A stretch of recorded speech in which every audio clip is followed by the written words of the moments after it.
Bradley paid close attention as Mrs. Ebel taught arithmetic. He nodded his head every time she said something that he already knew. Once he almost raised his hand to answer a question, but he lost his nerve.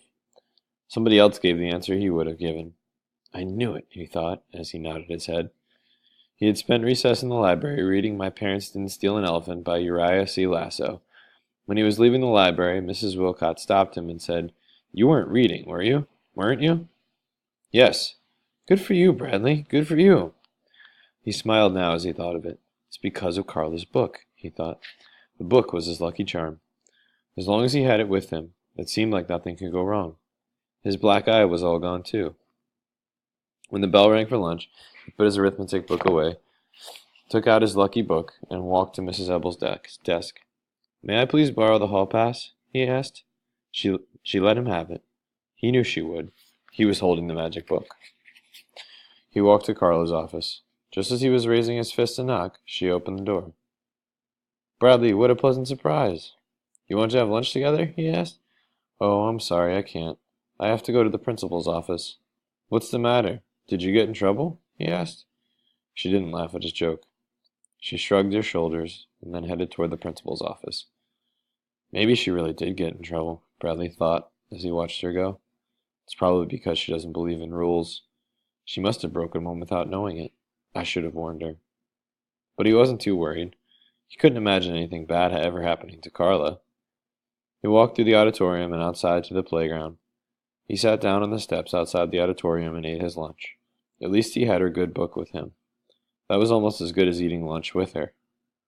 He didn't read while he ate. He was afraid he might accidentally spill food on the book, even if there were no such things as accidents. Colleen Varigold walked by. Hello, Colleen, he called to her. She stopped and looked at him oddly, then walked away without returning his hello. Bradley didn't mind.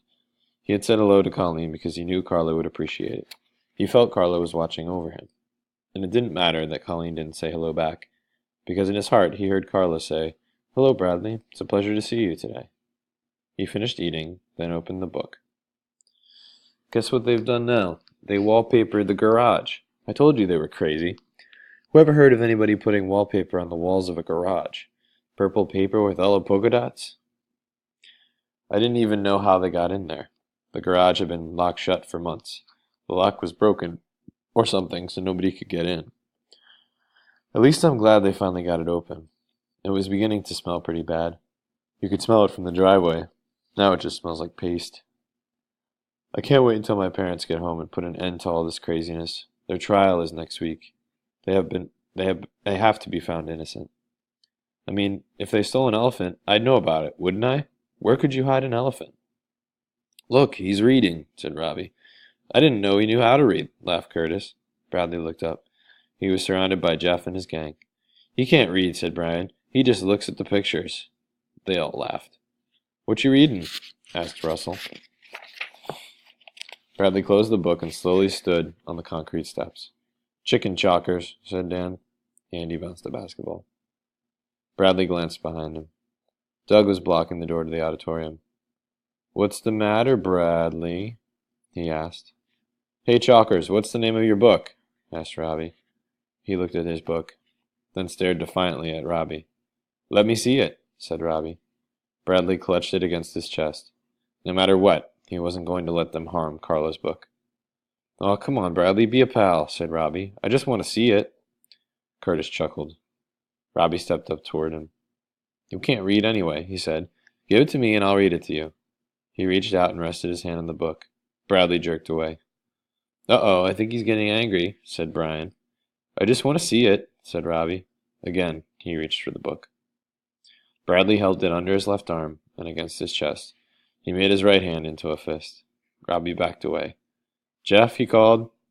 Come on, Jeff, teach him a lesson, said Dan. Jeff stepped between Andy and Russell. All right, said Curtis. Hold on, said Andy. Let him get off the steps. The boys backed up. Bradley, clutching his book, walked down the concrete steps to where Jeff was waiting. Do you want me to hold your book, Bradley? Said Andy. Bradley glanced at him. Don't worry, he said sincerely. I won't hurt it. Bradley handed Andy the book, then looked back at Jeff. They stood on a patch of grass and dirt and faced each other. The bruise around Jeff's eye had turned brown with a greenish tint. Jeff raised his fists. The other boys formed a circle around them. "Come on, get him, Jeff," urged Brian. "Give him another black eye," said Russell. Bradley readied himself. He raised his fists in the air and then lowered them. He had an idea. "Hello, Jeff," he said. Robbie snickered. Jeff stared at him, wide-eyed. "Hello, Bradley," he replied. Bradley smiled. He held out his hand. Jeff smiled too. It was his first honest smile in a long time. He shook his best friend's hand. The other boys were dumbfounded. No one said a word. Andy finally broke the ice. "Do you like to play basketball, Aunt Bradley?" he asked. Bradley looked at him, bewildered. "I'm not very good," he said. "So? None of us are," said Jeff, patting him on the back. "Now we'll have even teams," said Robbie.